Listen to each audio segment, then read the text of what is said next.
Gravando. Bom, eu sou a professora Márcia Meirelles, sou do Departamento de Ciências Sociais da Universidade Federal de Rondônia.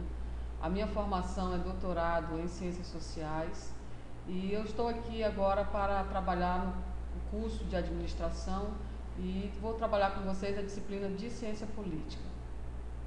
No primeiro momento, a gente preparou esse material em 4 unidades. Nós vamos trabalhar na primeira unidade os conceitos básicos da ciência política.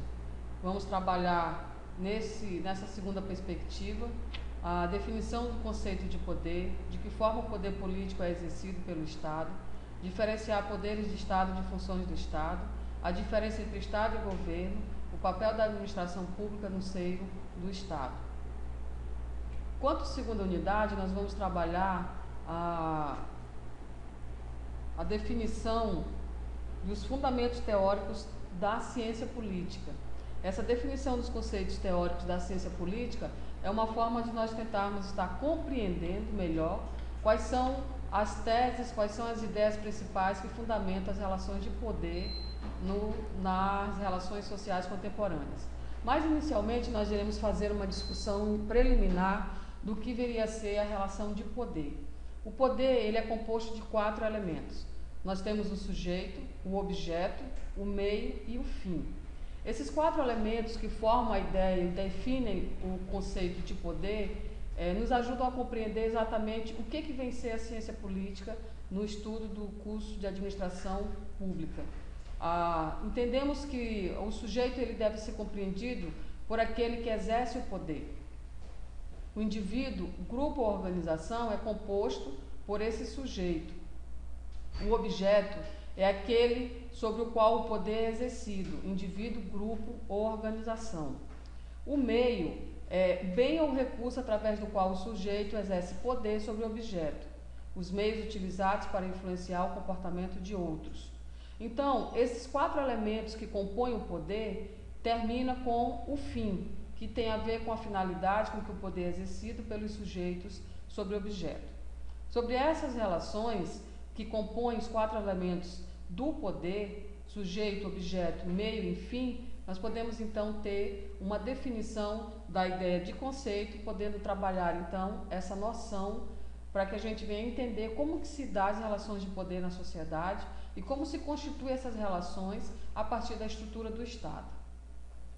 Portanto, a definição de poder é identificada como a capacidade que o indivíduo ou grupo de indivíduos tem de influenciar o comportamento de outras pessoas. O poder não é algo material, ele não se detém, mas ele se exerce. Então, nessa definição, a gente pode pensar um pouco nessa compreensão. Poder não é algo que se detém, não é algo material, não é algo que você possa visualizar, mas você exerce esse poder a partir daqueles 4 elementos que nós indicamos anteriormente. Dentro dessas relações dos 4 elementos que compõem a definição de poder, nós temos também a relação das formas de poder clássica. Como é que eram essas formas de poder na antiguidade? Como é que os antigos elaboraram suas concepções, as suas ideias de organização da vida política? Então, nós temos a compreensão de 3 tipos de poder clássico, que é entendido como o poder paterno, pai e filho, o poder despótico, senhor e escravo, e o poder político, que era composto por governantes e governados no interesse de ambos. Dentro dessas formas de poder clássica, tanto o poder paterno quanto o poder despótico e o poder político, eles estavam estabelecidos dentro de certos interesses. No poder paterno, o interesse estava estabelecido para o filho. No poder despótico, o interesse estava para os escravos. E o poder político, nessa relação clássica, tanto governados como governantes, eles desenvolvem o interesse para ambos os casos. Bom, dentro das tipologias aristotélicas das formas de poder, nós podemos identificar, então, essas 3 tipologias aristotélicas das primeiras formas de poder, entendido como que seria a monarquia, poucos, que seria a aristocracia, e muitos, que seria a politeia. Dentro dessa ideia de poucos e muitos, a monarquia, identificando o poder de somente, que poderíamos entender também como tirania, é exercida apenas no interesse do governante. essa tipologia, esse tipo de poder monárquico, quando se exerce apenas o interesse do governante, nos dá a característica de um poder monárquico. Já no princípio colocado da aristocracia, que seria o governo de poucos, a gente tem aí o interesse que é exercido apenas por poucos, ou seja, uma minoria dos mais ricos que exercem o poder em seus próprios interesses, deixando de ver os interesses da maioria mais pobre. Muitos está relacionado à ideia de politeia e democracia. Nesse tipo de poder há um exercício de interesse de muitos. Então veja, nas tipologias propostas por Aristóteles, nas formas antigas de poder, tanto a monarquia quanto a aristocracia, quanto a politeia, que seria o governo de um, de poucos e de muitos, acaba gerando então o que deve ser quantas pessoas estarão sendo envolvidas no poder. Então, geralmente, quando você exerce o poder, quando esse poder é exercido apenas pelo interesse do governante, nós estamos dentro de uma monarquia. Quando esse poder é exercido por apenas uma minoria, nós estamos vivendo um poder aristocrático. E quando nós estamos vivendo um poder onde muitos estão exercendo esse exercício, estabelecendo essa relação com o poder, então nós podemos dizer que estaríamos vivendo uma democracia. Dentro dessas tipologias aristotélicas de poder, nós temos as formas mais modernas, mais arcaicas da relação do poder. Então, entrando numa relação mais contemporânea, temos as tipologias modernas das formas de poder. O poder como uma relação política, ele foi se estabelecendo dentro da vida social e foi sendo produzido a partir de várias compreensões. E a tipologia moderna dessas formas de poder, atualmente, elas são organizadas dentro de 3 modelos ou 3 formas, caracterizado como o poder econômico, o poder ideológico e o poder político. O poder econômico é exercido por todo aquele que se vale da posse de certos bens numa situação de escassez para induzir aqueles que não possuem a certo comportamento, ou seja, um tipo de trabalho. O poder econômico é sempre caracterizado por a posse de certos bens que uns passam a exercer sobre outros. Dessa forma, nós temos o poder ideológico, que é uma outra forma de poder moderno. Como é que ele atua nas nossas relações de poder contemporâneo? Ele é colocado a partir da influência de ideias de uma pessoa revestida de autoridade que difunde por certos meios suas ideias e tem sobre o comportamento dos comandados uma influência. Esse poder ideológico, como os tipos modernos das formas de poder, são basicamente encontrados nas relações que nós vivemos hoje nas sociedades contemporâneas. Por fim, nós temos, dentro das tipologias modernas das formas de poder, o poder político. Esse poder, ele fundamenta-se na posse dos instrumentos através dos quais se exerce a força física. Então, o poder político, ele está relacionado basicamente à ideia de Estado. O que a gente tem para tratar aqui dentro da disciplina de ciência política é basicamente essa ideia. Como que o Estado, ele representa um poder político.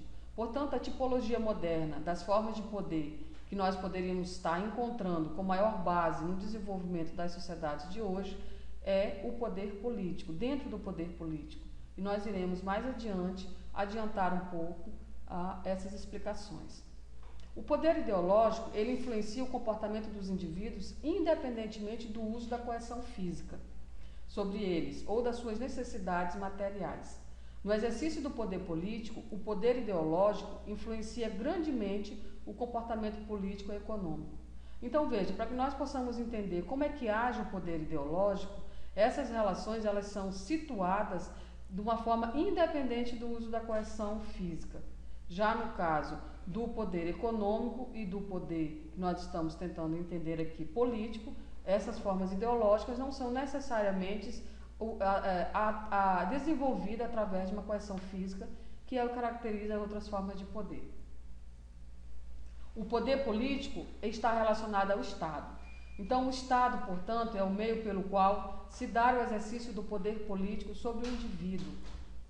A partir desse Estado, a partir desse poder que o exercício político é dado ao indivíduo, levando-o a pagar impostos, cumprir leis e matar ou morrer, o Estado ele pode caracterizar-se pelo monopólio do uso legítimo das forças físicas sobre os indivíduos que integram a sociedade. O Estado é uma instância que exerce com exclusividade a força física sobre os seus meios, com os seus meios e a partir dos seus meios. Então, a partir disso, nós temos um poder político caracterizado como as formas modernas desse poder. Bom, para que o Estado exerça seu poder político, ele necessita do consentimento dos dominados. Essa é a principal característica que vai identificar o que nós estamos falando. O poder político ele é exercido apenas pelo Estado, por esse deter de forma legítima e exclusiva o uso da força. Mas o poder econômico e ideológico pode influenciar o Estado. Desse modo, você pode compreender que o poder político, que é exercido apenas pelo Estado, e que apenas o Estado tem essa condição de exercer um poder político, porque está nas suas atribuições o uso da força, isso significa que tanto o poder econômico como o ideológico não chegam a ter poder político, mas eles têm influência sobre o Estado. Nessa perspectiva, o exercício do poder político e a ação do Estado apresentam uma relação indissociável. Nós temos aqui uma compreensão básica para entendermos que é o poder político enquanto um exercício e a ação do Estado, eles não podem estar separados, eles não podem estar colocados de forma separada. As características do poder estatal. Então, o Estado ele tem algumas características. E quais são essas características do poder de Estado? Ele é marcado pela ideia de exclusividade, universalidade e inclusividade. A exclusividade não é permitido no âmbito do domínio do Estado a formação de grupos armados independentes. Na característica do poder estatal, com base na universalidade, a capacidade que os detentores têm de tomar decisões apropriadas e efetivas por toda a comunidade. E a inclusividade pode intervir imperativamente em toda a possível esfera de ação dos membros do grupo por meio de ordenação jurídica. Essas características do poder estatal levam à noção de organização do Estado, cujo o processo é o que desenvolve o poder político. Como nós vimos, o poder ideológico e o poder econômico não exercem um poder político, mas eles têm uma influência sobre o Estado. Então, o Estado exerce sua organização através de diferentes funções por meio de diferentes instituições. Essas funções são para onde decorrem todas as suas ações.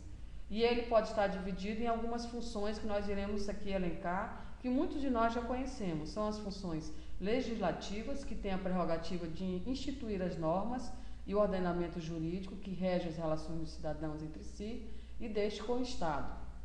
A função executiva, que tem a prerrogativa de exercer por meio de um conjunto de instrumentos administrativos e coercitivos o uso da força, visando assegurar o cumprimento das normas.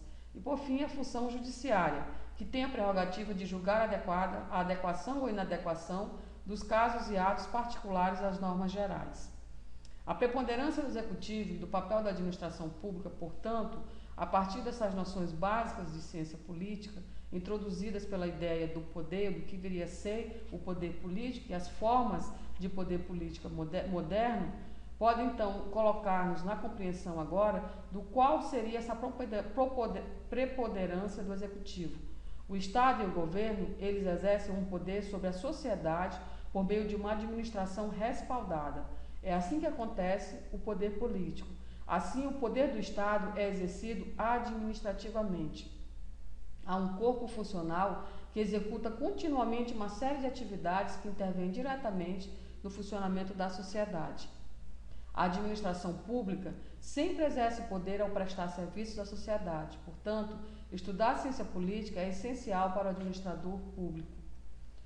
Dentro do resumo dessa primeira unidade, nós podemos destacar e destacamos um pouco a importância do que vem ser o poder e o seu significado, como o Estado exerce seu poder político, a diferença entre o poder do Estado e o de suas funções, a diferença entre Estado e governo e o papel da administração pública no seio do Estado.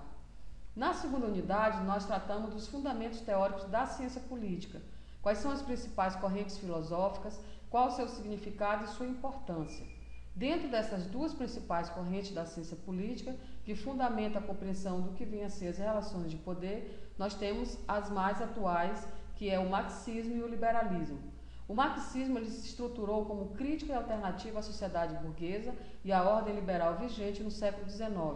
É um sistema de pensamento que explica a realidade política contemporânea e toma como ponto de partida o grupo. O liberalismo já é o resultado da corrente de pensamento justnaturalista, da teoria do direito natural, cujos representantes são Thomas Hobbes, John Locke, Montesquieu e Rousseau. Esta corrente toma como ponto de partida o indivíduo e está baseada em valores universais, partindo de algumas premissas, como você pode conferir na sua apostila na página 51.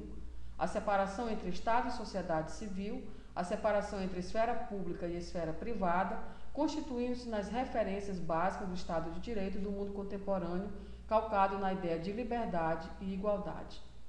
A terceira unidade, nós nos reportamos às formas de governo e regimes políticos. Como é que se dá essas formas de governo e como é que se compõem esses regimes políticos? A diferença entre democracia e autocracia e suas principais características. A diferença entre parlamentarismo e presidencialismo e suas principais características. Diferenças entre democracias liberais e não liberais e suas principais características.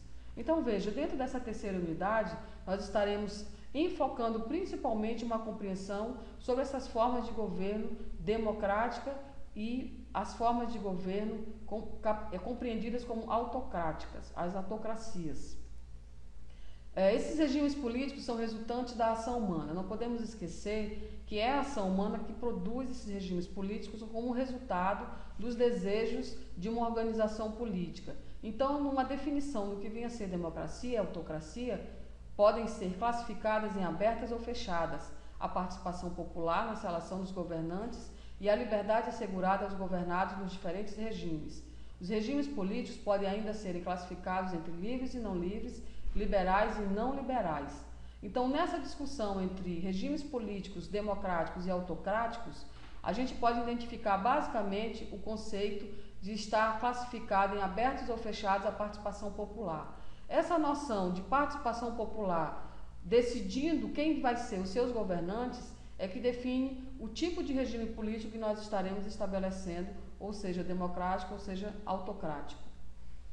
Dentro dos regimes políticos, se determina o grau de participação e de liberdade. Os regimes políticos têm essa função. Nós estamos aí tentando identificar o que seria esse grau de liberdade e de participação que cada regime vai permitindo. Nessa perspectiva, a autocracia, ela se define, ou ela pode ser entendida como todos os regimes políticos fechados, a influência popular na escolha dos seus governantes. É um governo que deriva de si mesmo, é conhecido também como autoritarismo. O grupo no poder monopoliza o acesso ao exercício do governo. O estudo dos regimes políticos se dá pelos estudos das autocracias. Aqui, a escolha dos governantes independe dos governados.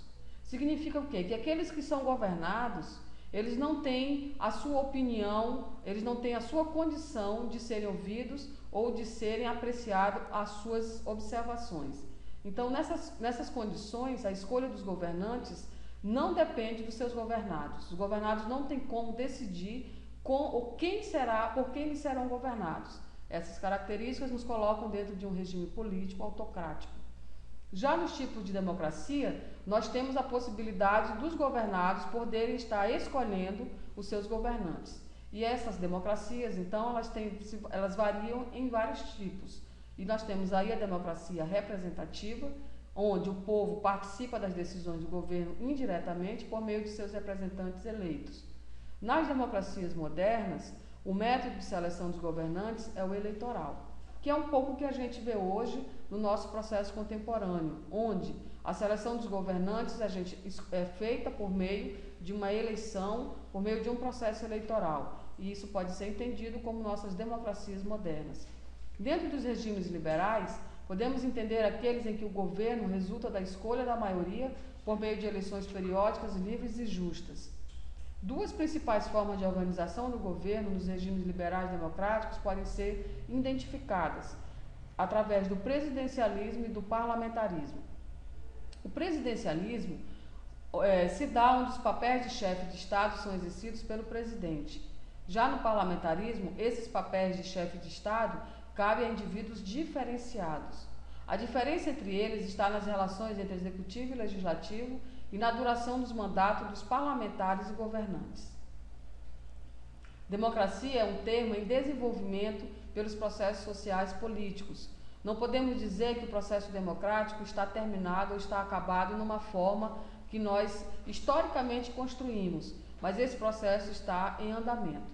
Portanto, o que caracteriza uma democracia é a forma do seu governo. É possível se criar outras formas de democracia, como a própria democracia delegativa de Guilherme O'Donnell, surgida nos anos 90, nos indica em que todo o poder é delegado ao presidente, exemplo da Argentina, do Peru, da Venezuela, do Equador e da Bolívia. Esse tipo de democracia delegativa, que põe todas as condições de decisões nas mãos do presidente, naquele que vai governar o país, nós temos os vários exemplos do que temos assistido nas principais mudanças políticas que nós temos verificados através da vida política da Argentina, do Peru, da Venezuela, do Equador e na Bolívia. Na quarta unidade, nós vamos tratar sobre as representações e sistemas partidários, as características e diferenças entre sistema de representação proporcional e majoritária, sistema de representação proporcional de listas abertas e de listas fechadas, a relação entre sistemas eleitorais e os sistemas de partido, a dinâmica político-partidária do Brasil contemporâneo. As vantagens e desvantagens desse processo existente nos sistemas majoritários e proporcionais, proporcional de lista aberta e de lista fechada.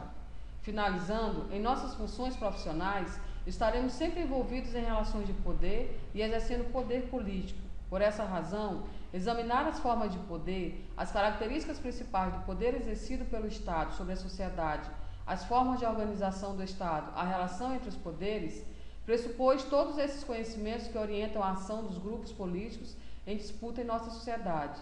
E isso passa por diferentes formas de Estado e de regimes políticos, chegando a esses mecanismos de representações políticas por meio dos quais diferentes grupos ascendem ao poder de Estado.